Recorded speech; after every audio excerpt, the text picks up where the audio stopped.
Hello friends, मैं हूं अर्जुन। इस वीडियो में बात करेंगे हम वाटर कलर के बारे में। मैं आपको थोड़ा सा स्किल के बारे में बताता हूं, वाटर कलर को स्टार्ट कैसे कर सकते हैं।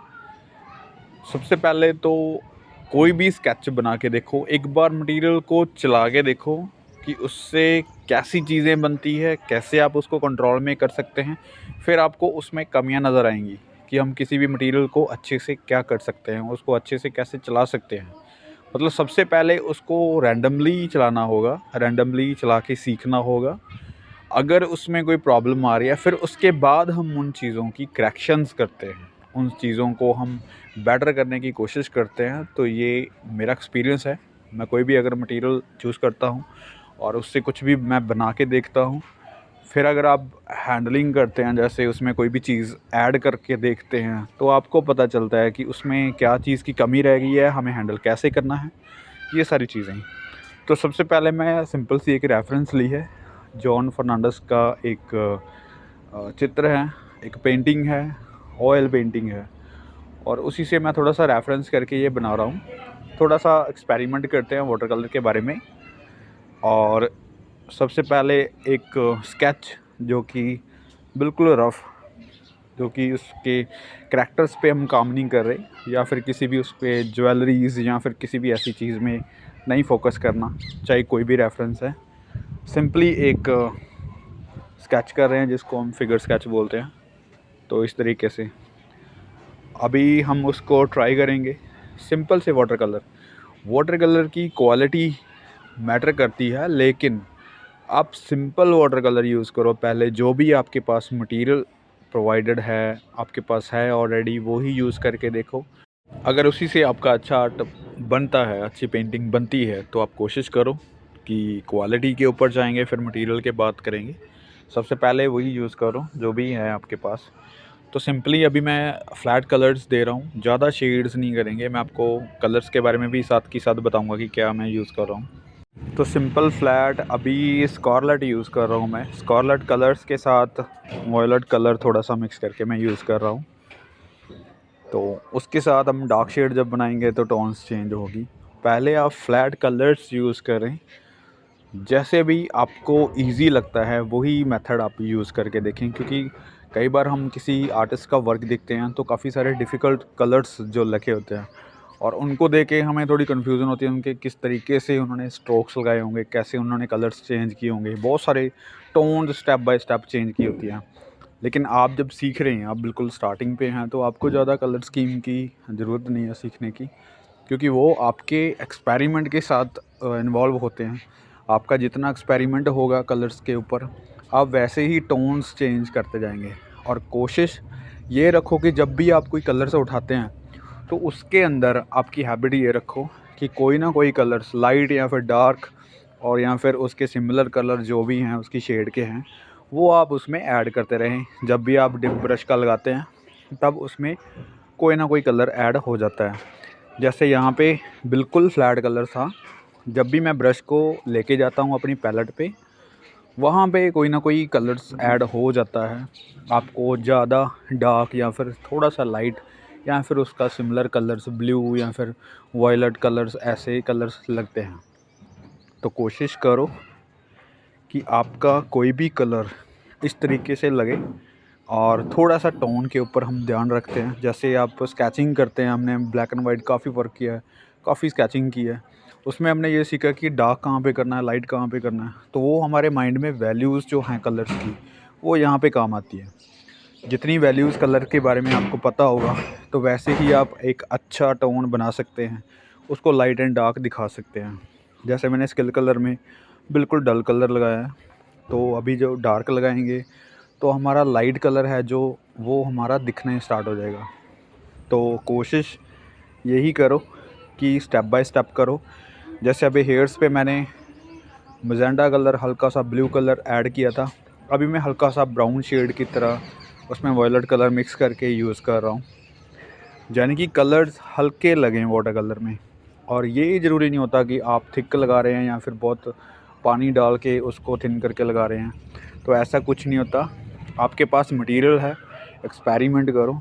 आप थिक लगा सकते हैं, ज़्यादा पानी डाल के लगा सकते हैं, ये आपका वहीं पे जो सिचुएशन होती है कलर्स लगाने की, वो आपको खुद बताती है कि उसमें ज़्यादा पानी डालना है या फिर जहाँ थिक लगाना है। तो इस तरीके से काम करना है। फर्स्टली टोन में हमने किया था ये फ्लैट कलर्स, अभी डार्क टोन में दे रहा हूँ। वॉयलेट कलर को हल्का सा रेड कलर मिक्स किया है, जो कि क्रिम्ज़न लेक है, या फिर हम स्कारलेट यूज़ कर रहे हैं तो उसी के साथ वॉयलेट कलर मिक्स कर रहे हैं। तो यही एक टोन इसमें आप देख सकते हैं रेगुलर ही जो चली हुई है पूरी पेंटिंग में। तो अभी ब्लू कलर और पर्पल कलर थोड़ा सा ऐड किया है स्कारलेट के साथ। तो ये चीज़ें बता मैं इसलिए रहा हूँ हल्की सी, क्योंकि आपको कलर्स के बारे में थोड़ी सी नॉलेज हो। लेकिन जब भी आप कोई पेंटिंग बना रहे हैं, कोई भी स्केच बना रहे हैं, या फिर कलर मिक्स कर रहे हैं, या फिर कलर्स को स्टडी कर रहे हैं, तब आपको ये डिफ़िकल्टी होगी। अगर मैंने ब्लू एंड रेड बता दिया आपको, तो हो सकता है कि आप रेड की जगह पे ब्लू ज़्यादा मिक्स कर रहे हो, या फिर ब्लू की जगह पे रेड, और या फिर कोई और कलर उसमें ज़्यादा या कम डाल रहे हो। तो यहाँ पे क्वांटिटी की बात नहीं कर रहा कि कौन सा कलर कितनी क्वांटिटी में डाला जाएगा, कौन सा कलर कितना डलेगा, कितनी क्वांटिटी में डलेगा। ये आपकी सिचुएशन है, ये आपका नज़रिया है, आप किस नज़र से उस चीज़ को देख रहे हैं। हो सकता है आपको कहीं पे थिक लगाने की ज़रूरत पड़े, हो सकता है आपको ज़्यादा पानी डाल के उसको ट्रांसपेरेंसी ज़्यादा दिखानी पड़े, या फिर कलर्स को आप इस तरीके से मिक्स कर रहे हैं कि जो आपको दिख रहा है वो बनाने की कोशिश कर रहे हैं। और ऐसा कभी भी नहीं होता कि अगर मैंने 3 कलर्स आपको बता दिए हैं तो आप वैसा कलर बना लेंगे, क्योंकि कलर्स कभी कम और कमी ज़्यादा, किसी की क्वांटिटी ज़्यादा और किसी की कम, ऐसे होता रहता है। तो इसको आपने करके देखना है। एक चीज़ की नॉलेज होती है, जो आप चीज़ जो मैं बता रहा हूँ ये नॉलेज की बातें हैं, जो आपको पता चलता है कि कैसे करना है, किस तरीके से हम किसी मटेरियल को यूज़ कर रहे हैं। लेकिन कलर बना कैसे रहे हैं, किस तरीके से बन रहा है, ये आपका एक्सपेरिमेंट होगा, ये आपका प्रैक्टिकल होगा, जो आपको स्टेप बाय स्टेप करना होगा। आपको कर के सीखना होगा, क्योंकि कभी भी अगर मैं स्किन कलर बता रहा हूँ आपको कि रेड और ऑरेंज या फिर येलो डाल के या फिर थोड़ा सा ग्रीन डाल के या फिर ब्लू मिक्स कर लो, तो मैं आपको हज़ारों कलर बता दूंगा ऐसे जो स्किन कलर में आ जाते हैं। तो ऐसा आप कभी नहीं सीख पाएंगे कि जो कलर्स बताए थे मैंने वो मिक्स कर लिए और स्किन कलर बन गया। आपको देखना पड़ेगा कि वाइट कितना डालना है, रेड कितना हो सकता है, ब्लू कितना हो सकता है, किस जगह पे जाके एक अच्छा कलर बन सकता है जो हम अपनी कैनवास पे या फिर किसी पेज के ऊपर अप्लाई करते हैं। तो ये नॉलेज की बातें हैं जो मैं आपको बताता हूँ अपने एक्सपीरियंस के दौर पे, जो मैं काम कर रहा हूँ और मैं बता रहा हूँ। उसके बाद आपको एक्सपेरिमेंट ज़रूर करना है, आपको करके ज़रूर देखना है। आपका नज़रिया आपको ज़रूर ट्राई करके देखना है कि आपको कितने कलर दिख रहे हैं किसी पेंटिंग में। हो सकता है कि इसमें मुझे कोई और कलर दिख रहा हो, आप जब इस पेंटिंग को देखोगे तो और ज़्यादा कलर्स दिखें। हो सकता है आपको कई कलर इग्नोर में लगें कि ये नहीं है इसमें। तो काफ़ी चीज़ें होती हैं इसमें। जब आप अच्छे से काम करने बैठते हैं, अच्छे से चीज़ को गौर से देखते हैं, तब पता चलता है कि इसमें कितने कलर्स होंगे, कितनी शेड्स होंगी, कहाँ पे लाइट है, कहाँ पे डार्क है, कहाँ पे रिफ्लेक्शन है, ये सारी चीज़ें मैच होती हैं। तो ये छोटी सी डेमो में हम सीख रहे हैं कि कलर्स को आखिर करते कैसे हैं, किस तरीके से इसकी स्टार्टिंग लेनी है, कैसे इसको फिनिश करना है। तो ये छोटी-छोटी चीज़ें होती हैं।